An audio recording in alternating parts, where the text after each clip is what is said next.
Another day, another FPL pod. Jack, how are you this Ju- midweek evening? This midweek evening, I'm very well, thank you, Josh. This Monday night, yeah, played a bit of football with you. Yeah, It was fun, and yeah, enjoying the Christmas madness of FPL, the FPL schedule. How about you?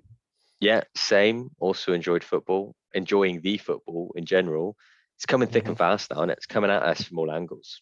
I love it. Hit me. I love just getting pelted with it. It's great. It's a great feeling.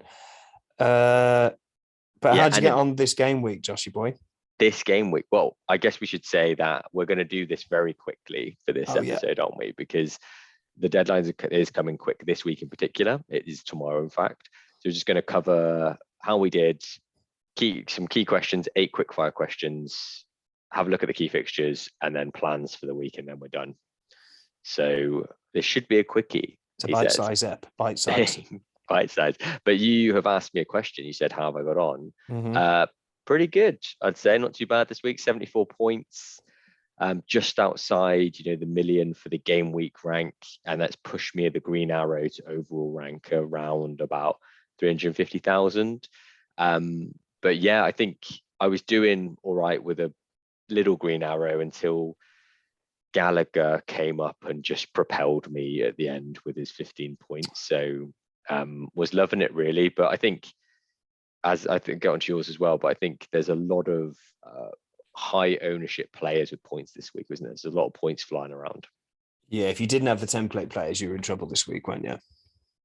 Exactly. So for me, Ramsdale, Trent, Cancelo, I had DS as well. Salah obviously returning, Gallagher mentioned him, and then Rafinha were my key players, and a few blanks from like the Kings, the Jotters, and James with 0 point brought him in this week. Cheers, James. But that was offset by the big boys doing the biz. Great stuff, man. Yeah, great stuff. Smashed it. The Gallagher thing. Oh my god, You're not it happy with the completely Gallagher thing, eh? flipped my weekend. Yeah, it was horrendous. Oh, it was awful. I was doing But so well, and then well, let's move on to yours then. You could tell us more about that feeling that we're yeah, getting from you oh, it saying was that now. grim. It was grim. Now I finished on 67 points, which at one point looked really good. I had 67 points at the end of Saturday, so I had no players playing on Sunday, which was horrible actually, which Danger was really Sunday. bad. But but the games until that Palace game, the games are going quite well for me. The West Ham attackers blanked. Vardy didn't do anything for Leicester, so I was laughing. And I just thought, Palace, sure, Gallagher might get an assist. He's been playing deeper lately. He's on my bench, so I didn't expect him to do that well. And actually, if not for the Spurs fixture being delayed, I would have got rid of Gallagher for Bowen, but instead got Ronaldo in for Kane. So I would have lost Gallagher completely anyway had it not been for that. So I can't be too annoyed really. Um, but yeah, when those 15 came in for Gallagher, it was just that second goal, man. That second goal really stuck the knife in. I was doing really well rank wise until that. I think I started. So I started the game week at just over a million rank. At end of Saturday, I was up to 800,000. So 200 and a bit thousand rise. But I ended after that Gallagher haul on 962. So still into the million, but it could have been so much more, Joshy boy, with Gallagher. Yeah, really annoyed. Really, really annoyed. Don't count those But chickens. Don't yeah, count them. yeah, it's a weird one, isn't it? It's again, we talked about before, like if it's flipped over, if Gallagher had done that at the very start of the week, and then say Watford and Leeds had played the last game where Dennis and King did well for me, and well, King didn't, but Dennis did well for me, and then Rafinha did well. I would have felt different, but Yeah. just that being literally the last kick of the game week just wrecked me. Oh dear. But anyway, yeah. So 67 points. I'm still above average, still a green arrow. So as I say, always take that. It's getting incrementally smaller these gains now, but as long as it's going up, I'm happy. Yeah. We take the positives. We always take the positives, right? Sure. Yeah. Bury those negatives down. Yeah, I quite like the negative Yeah. sometimes. I like playing with them, holding them, entertaining them. Um, cool. So that's how we did. Right. Are we Yeah. done? Let's Yeah. get them out of the way. Let's move on to the next game week. So we're not going to look at the XG and XA tables, mainly because, well, there's a quick turnaround this week, but also because we did look at the stats and they're actually, it's the same people, same players we've already talked about. So not much to report on that front. Yeah, stick with Jota, Salah, Ronaldo for the XG, Trent and Robbo for the XA. Raheem Sterling's the only new one. So, but we've got the 8 questions that we always do, and we can talk about Raheem in there, I think, Josh, shall we? Raheem the Dream. Sure thing. So I've come up with the questions this week, so I'll be pitching them to you. Good times. Let's go. Let's do it. Question number one, Jack. Is Leicester have scored 10 goals in their last 3 games, I should say. Is it still too soon to jump on the assets? Because it feels like we don't really know exactly who to go for, or do we? Well, yeah, with Leicester, it's difficult. They are 3 weeks ago, we said, yeah, they're a streaky team. This may be another streak. It may be a false dawn. Whatever. I feel like they are mid-streak now. And it is one of those FPL fallacies where you think, and so kind of Vardy invented it almost, I think, when Leicester won the league that season and he was scoring every single game. And so many people, me included, just said, well, he can't keep this up. He can't keep this up. He can't keep this up. And 10 game weeks later, he's still scoring. So maybe Leicester, maybe them crashing out of the Europa League has kind of gave him a kick up the backside a bit. And yeah, it's tricky because they've done well in the league, but that Europa performance was awful, and that was only last week. So yeah, tricky one. I mean, if I don't like many of their assets, but Maddison does seem to be looking like the Maddison of a couple of years ago when he sort of burst onto the scene. He's everywhere. Great goal, lovely hockey assist, like he flicked it around the defender for someone to lay on a plate for Tielemans, and he got another assist as well. So he just looked really, really good.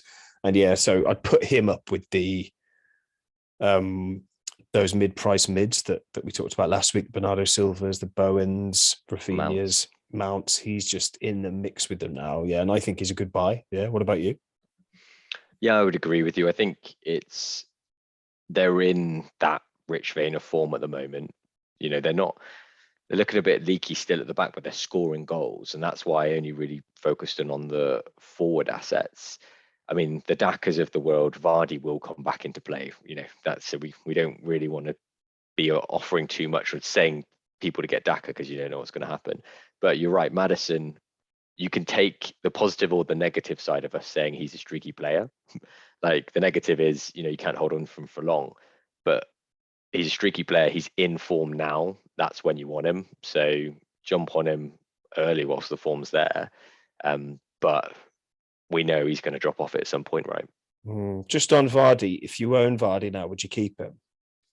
Well, I do own Vardy. I was going to get him out, but with all the concerns around, would Ronaldo start this week, and then other issues with the Spurs game and stuff like that, I ended up using my transfer and getting Reguilon out for James. I still have an eye on the Vardy to Ronaldo switch. So I am looking to get him out basically.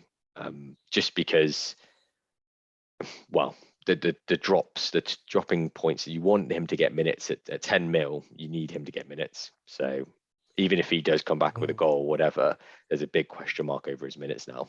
Too much down for me. Do you think Ronaldo's the best one to get in for him though? Because I'd say the rotation's an issue with Ronaldo, I think. And there's rumours of, well, it's confirmed that there's a lot of COVID happening in Man United, isn't there now, as of today? So it's looking like that Brentford game might be in jeopardy this week. So yeah, I mean, I wanted that move last week. We're half a week on or whatever now, that move isn't looking like it's the one to make for me. I would rather hold off and make one of the move to one of the midfield assets that we've talked about last week, and we'll talk about here, and take a little bit of time to sit on. I know how Ronaldo is going to do. I kind of wanted him though for the run of fixtures, which started with this week with the last week with the Norwich game. Yeah.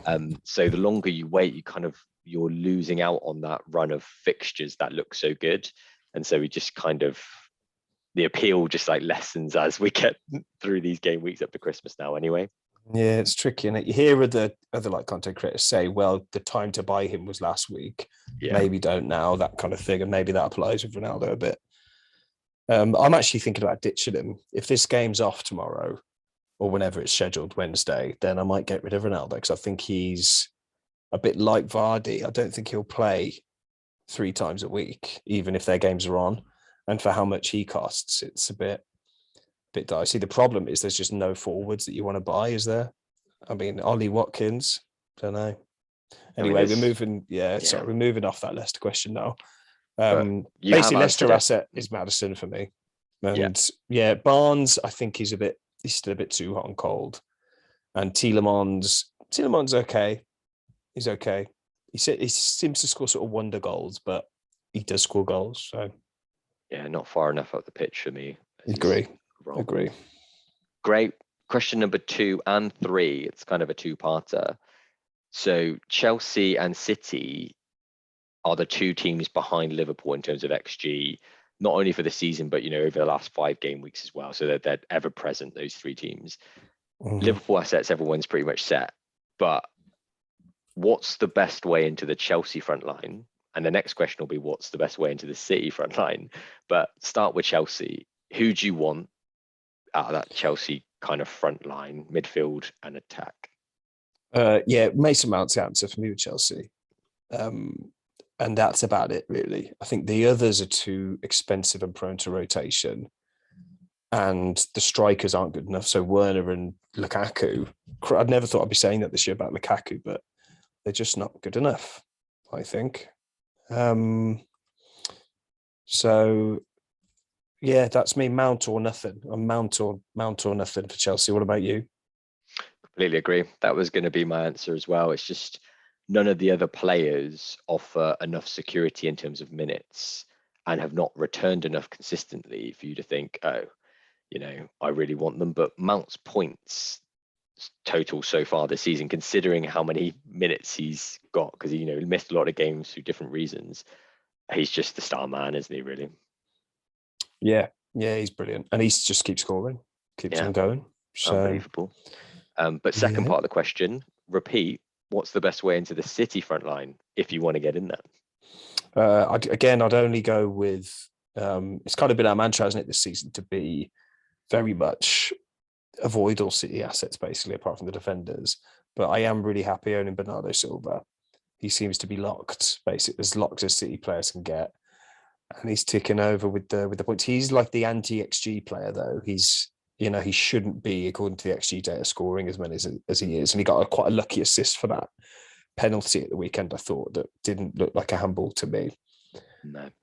But we got a bit lucky there. But he is quality and he is in Pep's favour. So, and Man City will score goals. So, yeah, I'd go Bernardo Silva. Sterling, I think he's a bit too expensive at the moment. But I have a feeling we'll be talking about Sterling more when the AFCON comes around and we're getting rid of our Liverpool players.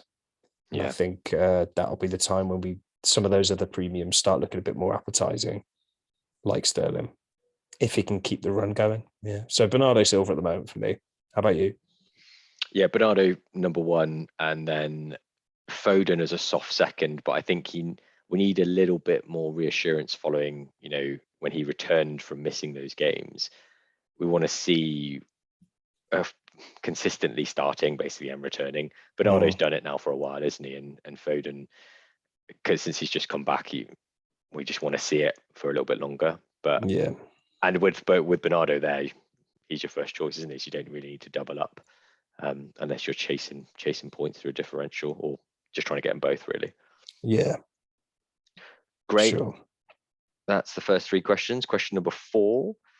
You alluded to there not being many forwards. So if you had to pick 3 forwards now, if you were wildcarding, which 3 forwards would you pick for the next 3 game weeks? That's a barren question. Apologies. And it is killer. It is really killer. I think going by, I definitely know which 2 I'd pick. So the 2 I'd go for would be Dennis and Watkins for the next 3 fixtures. So Villa have got Norwich, Burnley, then Chelsea.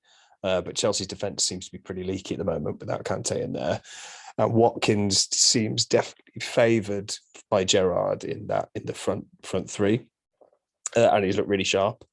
And I think Norwich and Burnley he could do really well with, and he's not too bad a price.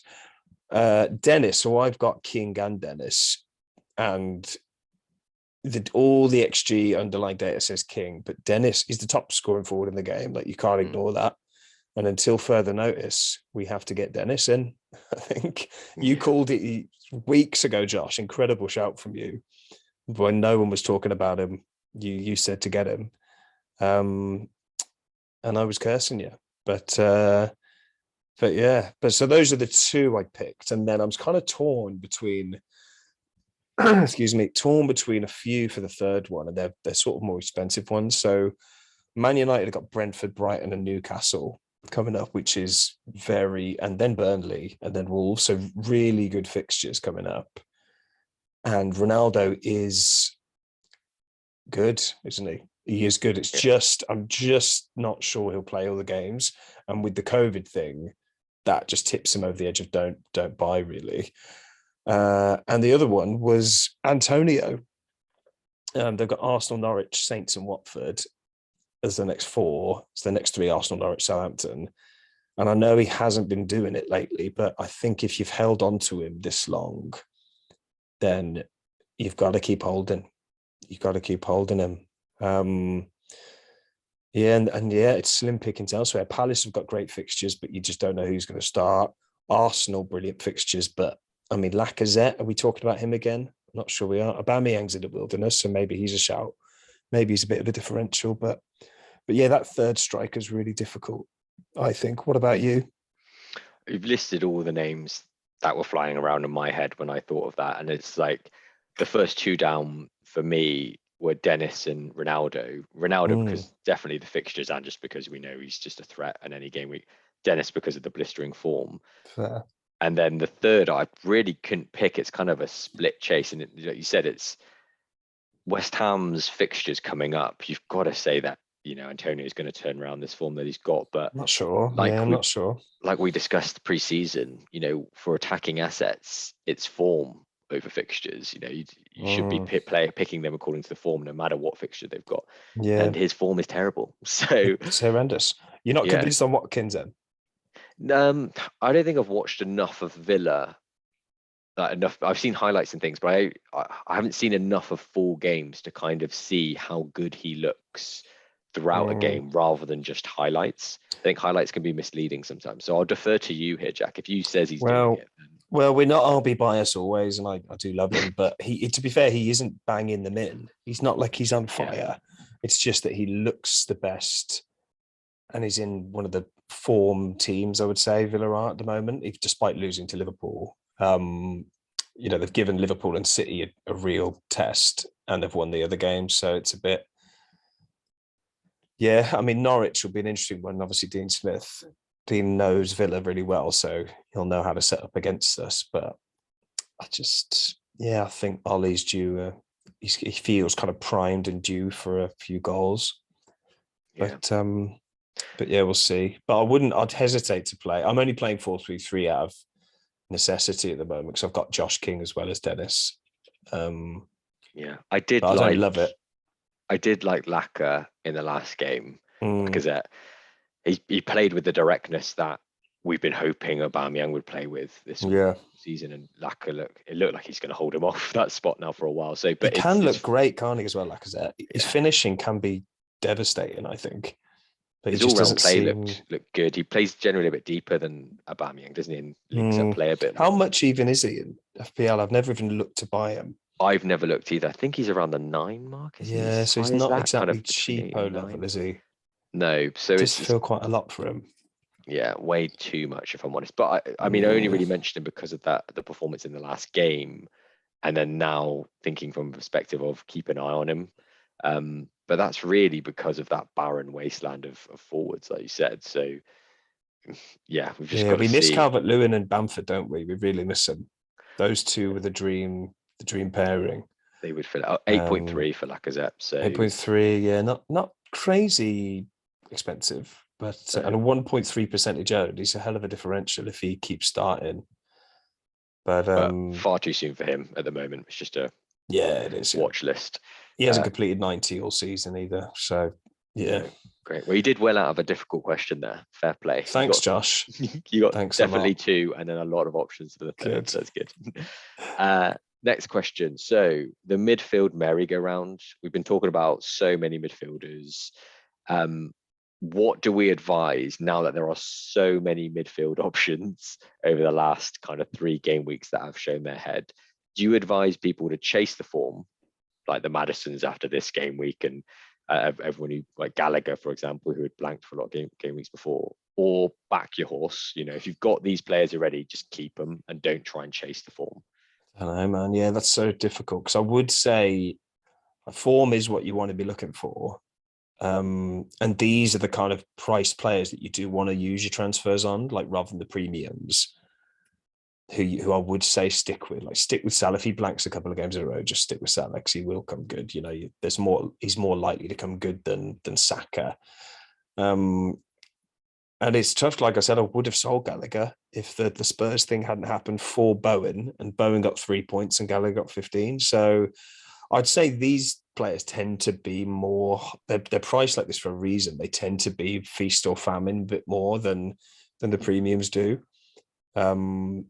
So I think it's a stick with them unless it's getting really bad. Like, I don't know, but it was really bad for Gallagher, wasn't it? And now do we love Gallagher because he did that 15-pointer?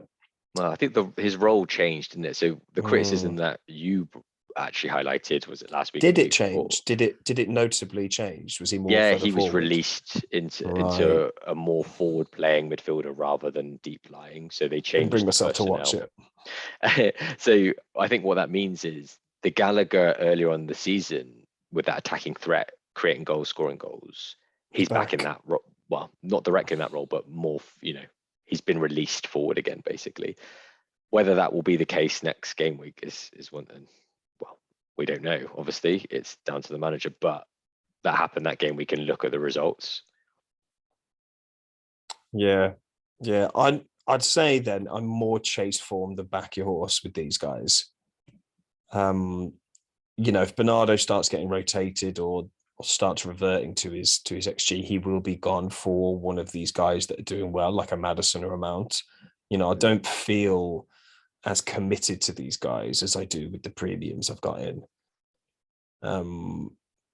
That makes sense. So don't switch between them.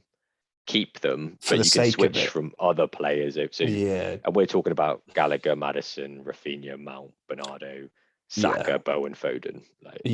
I think the cheaper they are, the shorter your fuse can be with them in a way. Like if Madison's just returned loads in the last 3 weeks, if Rafinha had blanked for 3 weeks in a row, I wouldn't hesitate to pull the trigger. Yeah, he gone. He's gone for Madison, but it just so happens Rafinha is doing really well, and they're all doing pretty well. Like, say if I had Saka now, he'd be gone, I think, and Foden would be gone because they're just not doing it compared to the others at the moment. That's not to say I wouldn't come back to you guys, but right now, see you later. I think be fleet-footed with these guys and keep your finger on the pulse of which ones of them are doing well is all you can do. Yeah. Well said. Okay. Next question, number 6, I think we're on now.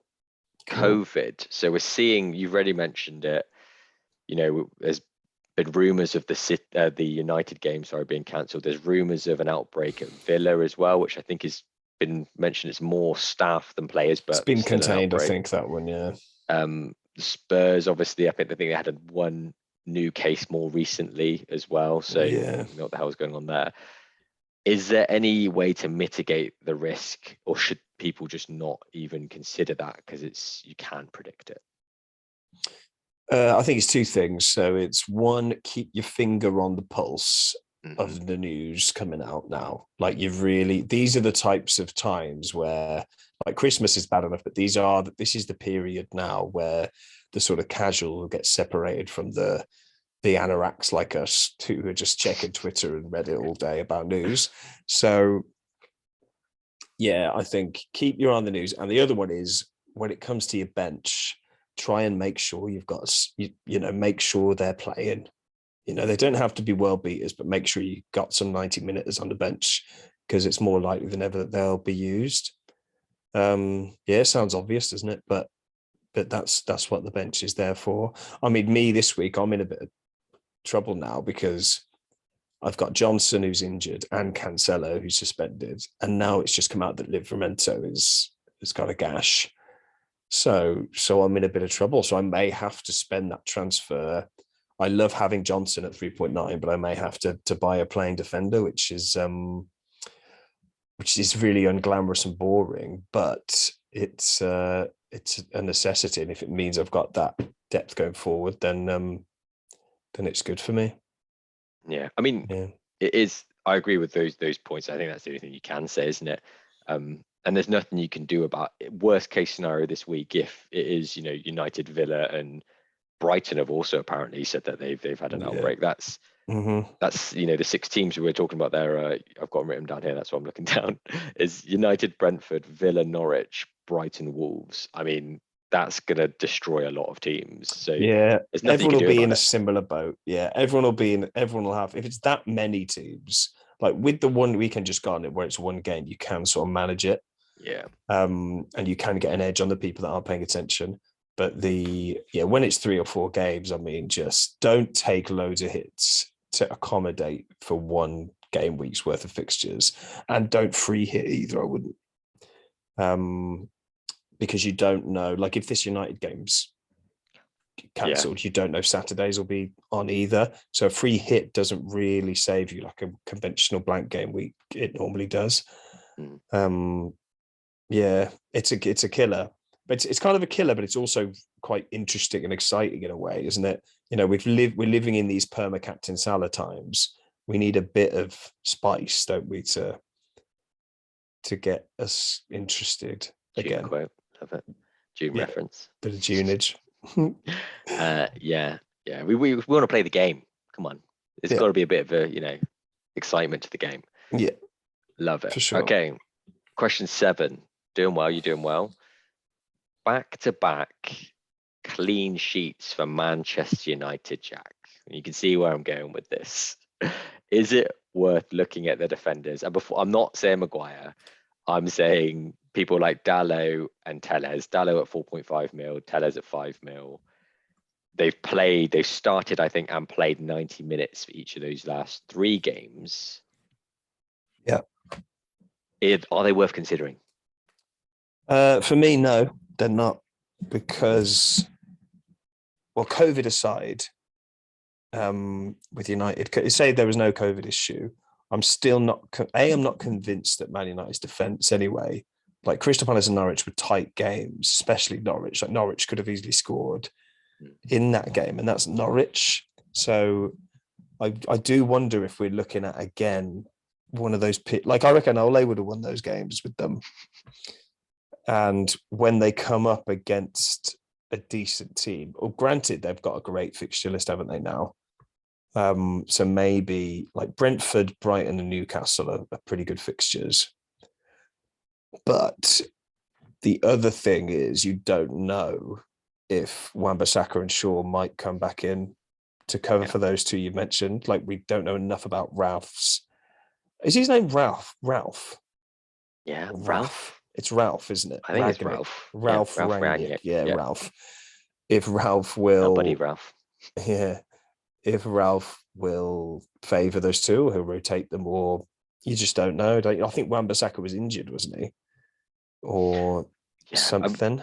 I don't know for sure. I mean, neither of them are flagged. I know you don't really want to go by the FPL website, but I can't say with any authority that Dalot and Tellez's minutes have been because the other 2 are unavailable for whatever reason.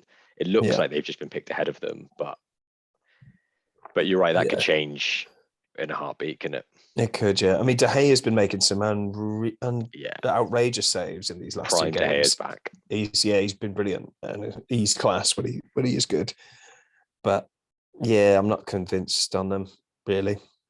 Sure, I had to put that in because People love People love him. United. So. People do love him. Yeah, I'd avoid him. Like if I do replace Johnson with somebody, it won't be a Man United defender.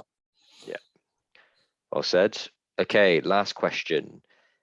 Who's your best differential pick at the moment? And now I'm talking about under 5% ownership. And I think it's because there's a lot of people struggling to get up their mini leagues at the moment. I've had a lot of chat about people saying, I'm just kind of treading water. I'm not really getting anywhere. Template picks. You've got to have the template picks, but who outside them is going to give you a chance? Well, we mentioned Lacazette, didn't we? And I think he is pretty good.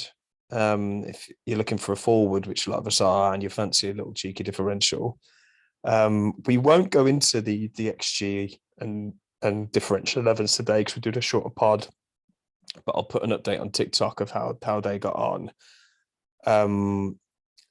But Daka was brought into the differential 11 this week. He is, I think, he's 1% owned, Daka, and he'll probably get some minutes ahead of Vardy. Again, though, it's the minutes, isn't it? It's a tricky, thing. I mean, yeah, the differential is very difficult. I mean, Callum Wilson, 4% owned striker, does score goals for a terrible Newcastle. And then there's always, if you're looking premium, there's always Mane, who on his day can outperform Salah. On any given day he's just not overall as good. And then, I mean, if the Spurs game is back on, do we know for sure that Kane doesn't have COVID? We know Son, they released the names who hadn't, didn't they? I do.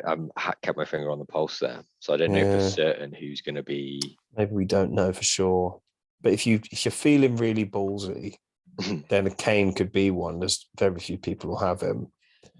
And then there's the minefield of the both Manchester clubs midfielders, so Sancho, Rashford, Mahrez, Grealish, Foden. I mean, any of those players can come great on their day. It just doesn't. I feel like it's not the sort of landscape isn't ripe for exciting differentials at the moment, as it sometimes is. Yeah. How about you? Who have you been thinking of? I mean, I think because there's those midfielders that we're getting excited about now, they've been doing well enough for enough weeks that people have jumped on them. So I had a look at all of them, and they're all well over 5. So the two that popped out for me were Odegaard, because he's been doing okay. He's returned in the last 3. And, Arsenal have been playing a bit better. They've got West Ham next, not ideal. Leeds, Norwich, Wolves before they play City. So the next 4 is not too bad. I think he's in the 5s. I could be wrong. I think he's in the 5 mils. And then I put Dallo in because of, that fixture run that they've got United coming up. It's not really just on the clean sheet potential, but, he is quite attacking down that right-hand side.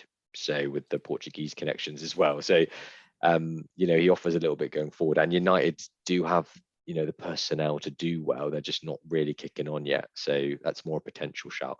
But yeah, there's not a lot of below 5% that we can have a lot of confidence in. I mean, that's the definition of the differential, right?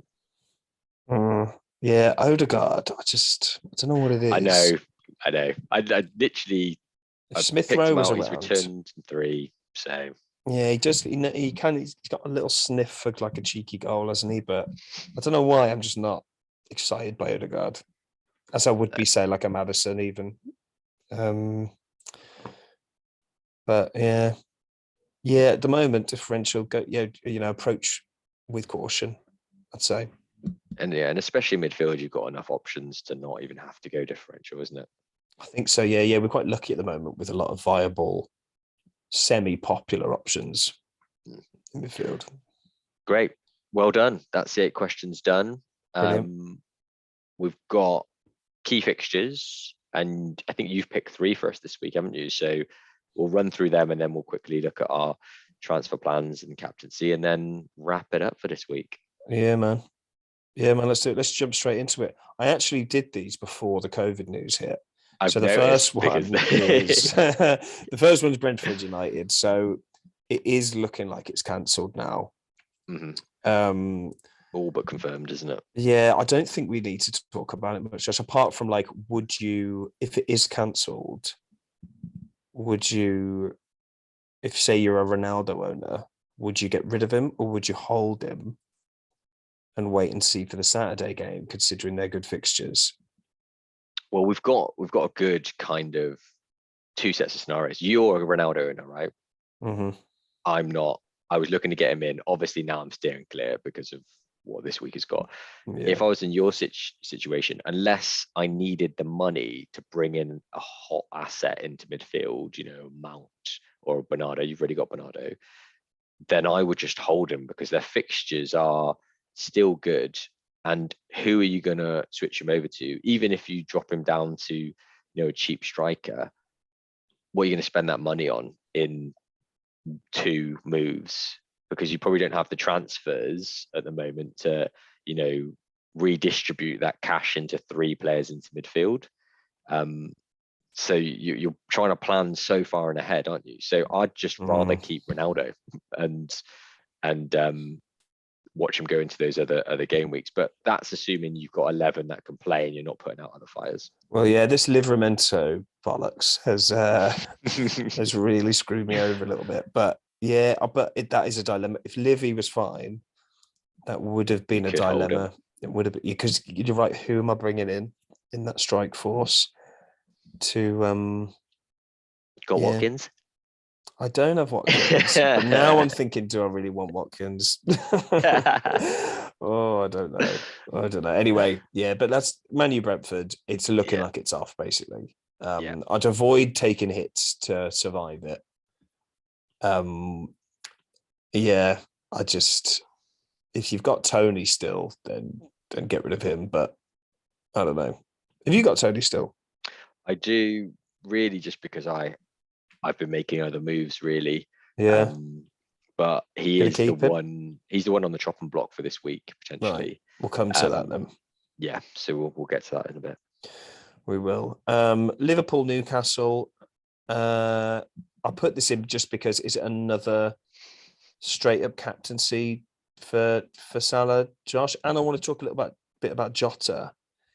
Frustrated many this week, but because he came on, didn't he? I thought if he'd had a knock, he would have just rested him.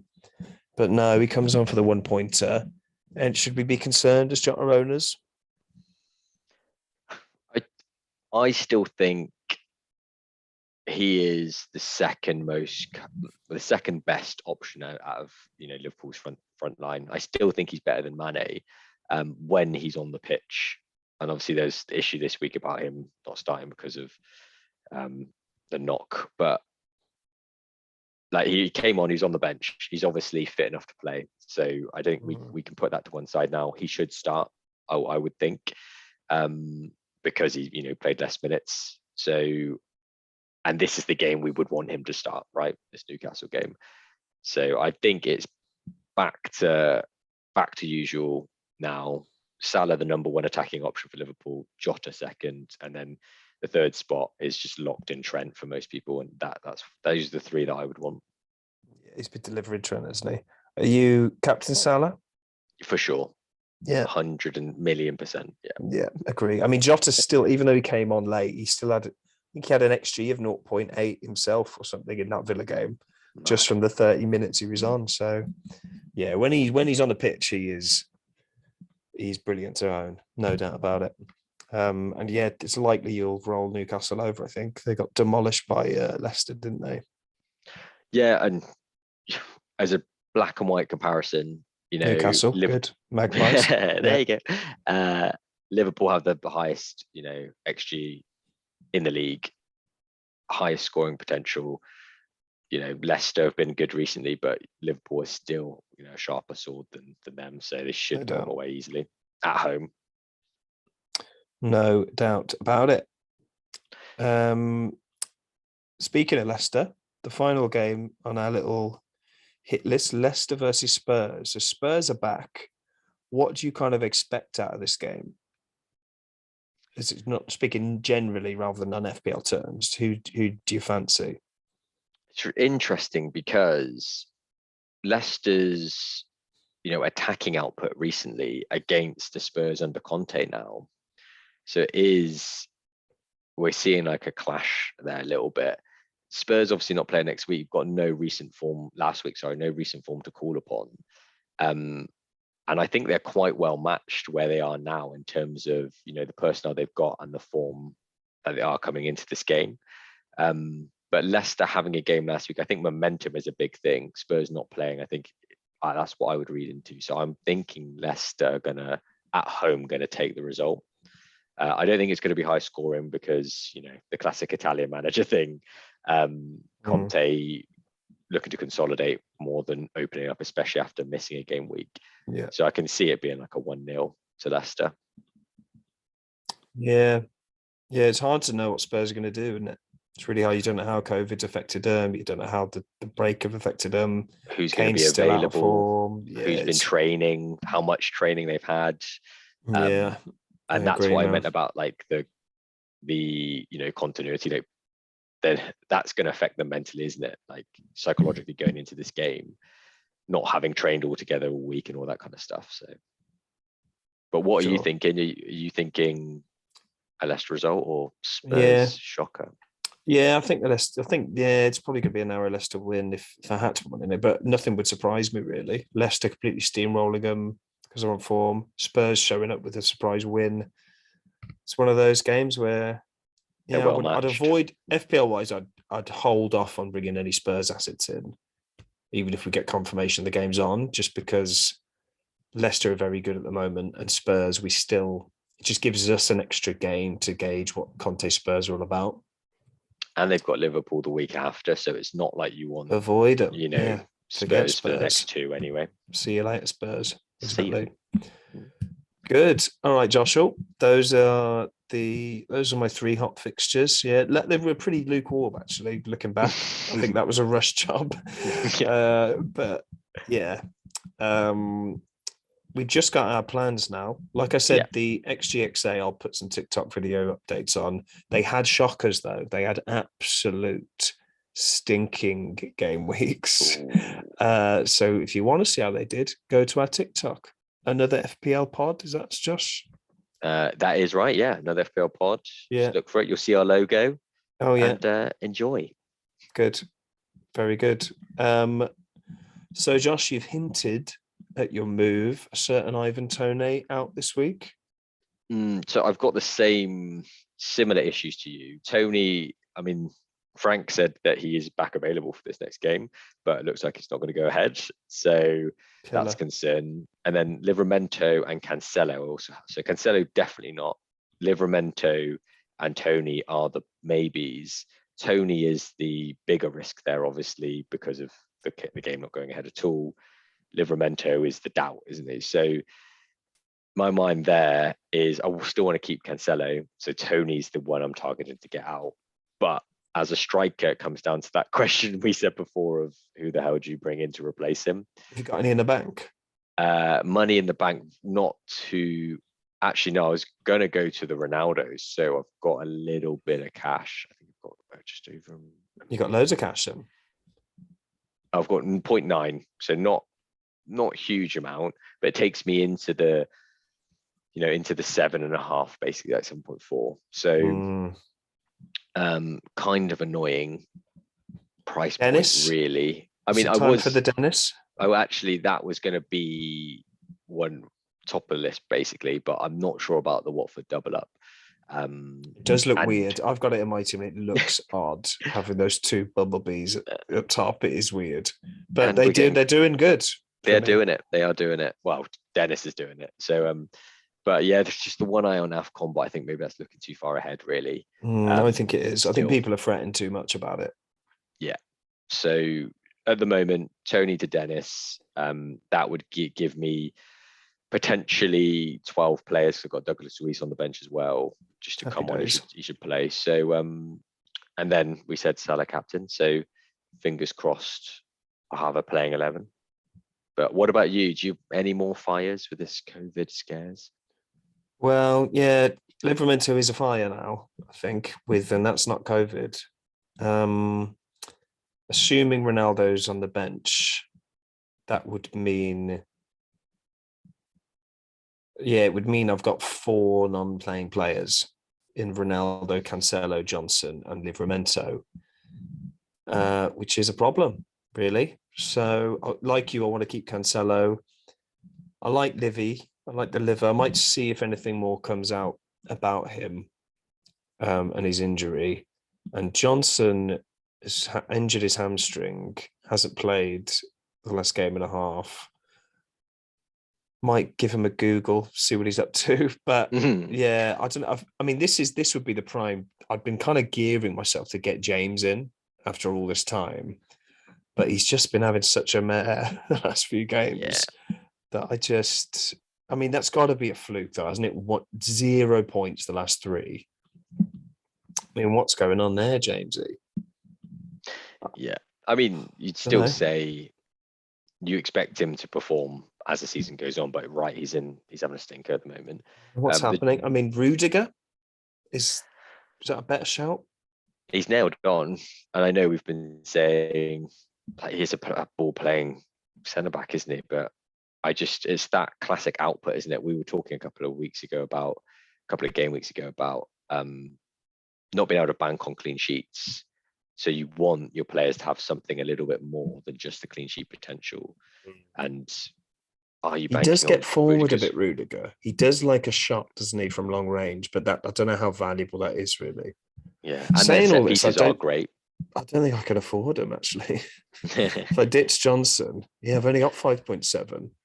So I'm talking nonsense here, really. I've only really got. I think I'd have to do just such a massively boring transfer of just sort of fodder to fodder. I could get Tomiyasu. He's pretty cheap, isn't he? And he looks all right. He's nailed for Arsenal. Weirdly, actually, I was looking at Palace defenders. Palace. Which they don't seem very inviting as individual assets, but the fixtures are all right. Southampton, Watford, Spurs, Norwich, West Ham. Like obviously Spurs, West Ham, not amazing, but it's decent, isn't it? Yeah. Who would you go for? Yeah, he's come up with a couple of goals, but again, inflated points because of those goals. You wouldn't expect him to keep going with that. But Mitchell, I mean, I've got him in, then got him out, but they're not amazing. Is Anderson back? Is Anderson? I think he might be back. Still flagged, isn't he? Is he? He's flagged. He is flagged. Yeah, he's not back. But you're right. Johnson is not only he injured himself, but Cresswell is about to return as well, isn't he? So that's true. Yeah, I think Johnson could be Gonson. It could be Gonson, indeed. Yeah, Tomiyasu might be the one for me because Arsenal's fixtures aren't too bad. But anyway, God, this is tough, isn't it? Which budget defender should we pick? Half an hour segment. But yeah. So that's where I am. I'm going to make a call tomorrow. Obviously, deadline tomorrow. Just confirm which games are on and off. And annoyingly, even if the game's on, I still will have to make the defender move because I haven't got enough defenders to play. So that's an annoyance, Josh. Just got to bite the bullet for this one. Yeah, I think so. Lovely. So that's it. Done relatively quick. Still lots of discussion, which is good. Hopefully it's helpful. And may your areas be green. Thanks a lot, guys. Like, subscribe. Yeah, like, subscribe, watch YouTube, see us on TikTok, email us. Speak to you soon. Yeah. Thanks so much. Lovely. Cheers.